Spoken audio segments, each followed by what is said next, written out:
विधान परिषदेचे आमदार प्रवीण दरेकर आपल्यासोबत आहे. आपण त्यांची बातचीत करणार आहोत. बऱ्याच घडामोडी दिल्लीमध्ये देखील घडत आहेत. आता शिवसेना ठाकरेंची शिवसेनेचे खासदार फुटल्यानंतर आता NCPच्या देखील नेत्यांनी भेट घेतलेले पंतप्रधान नरेंद्र मोदी यांची. कसं पाहता? कारण शरद पवार यांच्या पक्षाचे नेते सुद्धा भेटत आहेत. नाही, मला वाटतं देशाच्या पंतप्रधानांना त्या ठिकाणी खासदारांनी भेटणं किंवा एखाद्या विशिष्ट पक्षाचं शिष्टमंडळ भेटणं याच्यामध्ये खरं म्हणजे काय नाविन्य वाटतं हेच मला कळत नाही. एका बाजूला बोलायचं मोदी साहेब भेटत नाहीत आणि दुसऱ्या बाजूला गटागटानं खासदारांना भेटत असताना अशा प्रकारच्या टीका करायच्या. ते केवळ राजकारण ही मंडळी करते.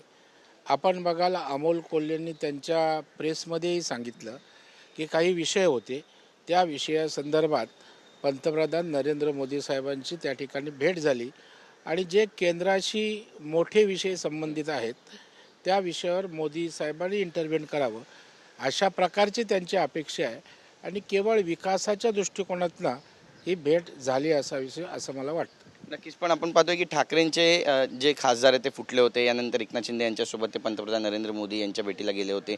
डिनर डिप्लोमसी पण त्या ठिकाणी झाली होती. यानंतर आता NCPचे शरद पवार यांच्या पक्षातले खासदार भेटत आहेत. त्यामुळे बऱ्याचशा घडामोडी पडद्यामागे घडत आहेत आणि हे सगळे महायुतीमध्ये आता समाविष्ट होतील अशी पण चर्चा आहे. नाही, चर्चा काही होऊ शकते, परंतु मला वाटतं की त्या ठिकाणी पंतप्रधानांनी जर नाश्त्याला किंवा डिनरला त्या ठिकाणी बोलवलं तर आपल्याला त्याचा अभिमान वाटला पाहिजे. कारण शेवटी संवाद हा अशा प्रकारच्या डिप्लोमसीतनंच त्या ठिकाणी होत असतो आणि तसा जर प्रयत्न असेल तर कोणीही नाकं मुरडण्याचं काही कारण नाही आहे. पंतप्रधान जेवढ्या खासदारांना भेटतील तेवढा सुसंवाद जास्त वाढेल आणि प्रश्न मार्गी लागायला त्या ठिकाणी निश्चितच माननीय प्रधानमंत्र्यांची मदत होईल. राज्यातही काही घडामोडी घडताना दिसत आहेत का तुम्हाला? कारण जयंत पाटील यांनी आता महाराष्ट्राचे मुख्यमंत्री देवेंद्र फडणवीस यांच्यासोबत मुंबई ते सोलापूर प्रवास केलेला आहे. चर्चा झाली त्यांची 45 मिनिटं अशी पण माहिती मिळते. याला धरून दुसरा प्रश्न आहे. रोहित पवार म्हणतात की अर्थ खातं हे शरद पवार यांच्या राष्ट्रवादीला मिळू शकत नाही, कारण त्यावरती अजितदादा यांच्या पक्षाचा दावा आहे. आता संजय राऊतांची जागा रोहित पवारने घेतली. भाकीतं सांगणं, भविष्य वर्तवणं, हल्ली त्यांनी नवीन धंदा स्वीकारल्याचं दिसतंय. आता काय होणार काय जाणार हे आम्ही पक्ष त्या ठिकाणी ठरवू ना. तुम्ही भाकीतं आणि तुम्ही त्या ठिकाणी भविष्य सांगण्याची आवश्यकता नाही. आपलं काय होतं आहे त्याची काळजी आपण त्या ठिकाणी करा. आपल्या पक्षात आपलं स्थान काय आहे, पक्ष एकीकडं तुम्ही विपरीत बोलताय, ते पहिलं नीट करा. मला वाटतं त्याच्यामुळे आपलं ठेवायचं झाकून आणि दुसऱ्याचं बघायचं वाकून अशी सध्या रोहित पवारांची अतिशय बिकट अवस्था झालेली आहे. जरांगे पाटील, लक्ष्मण हाके ज्या पद्धतीने टीका टिप्पणी करतात, भाजपच्या नेत्यांना कुठेतरी टार्गेट केले जाते आणि विशेष करून देवेंद्र फडणवीस यांना कुठेतरी घेराव घालण्याचा हा सगळा प्रयत्न दिसतोय का? कारण बावनकुळेंबद्दल त्यांनी जे विधान केलं होतं तर पत्रसुद्धा आता त्या संदर्भातलं दिलेलं आहे, कुणबी दाखल्या संदर्भातलं, आणि जरांगे पाटील एक पाऊल मागे आलेत अशी पण चर्चा आहे.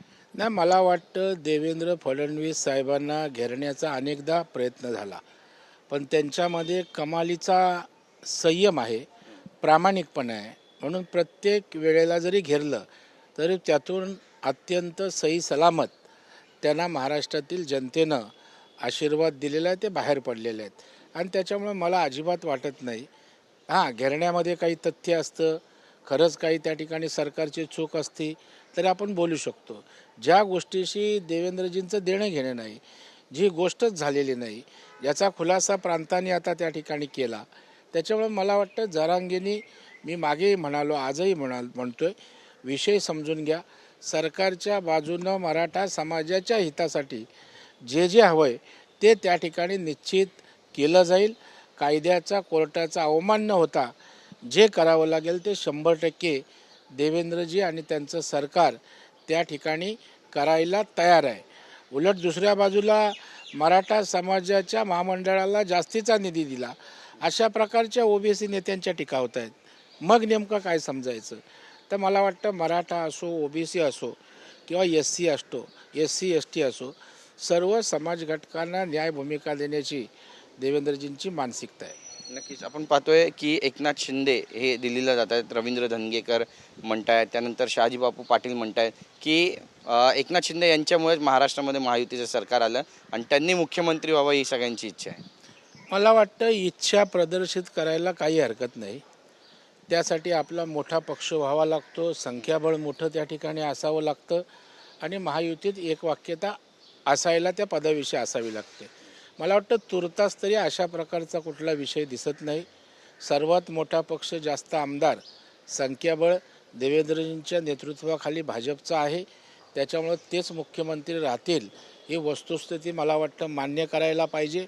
परंतु मला कळत नाही अशा प्रकारची वक्तव्य हे नेते का करतात आणि आपल्या महायुतीमध्ये वितुष्ट निर्माण होईल अशा प्रकारची भूमिका का घेतात हे सुद्धा त्यांच्या पक्ष नेतृत्वानं समजून घेतलं पाहिजे. अन्यथा हे योग्य नाही एवढंच मी या ठिकाणी सांगेन. धन्यवाद आमच्याशी बातचीत केल्याबद्दल. कॅमेरा पर्सन सिद्धेश नाईकसह गिरीश गायकवाड, TV9 मराठी, मुंबई.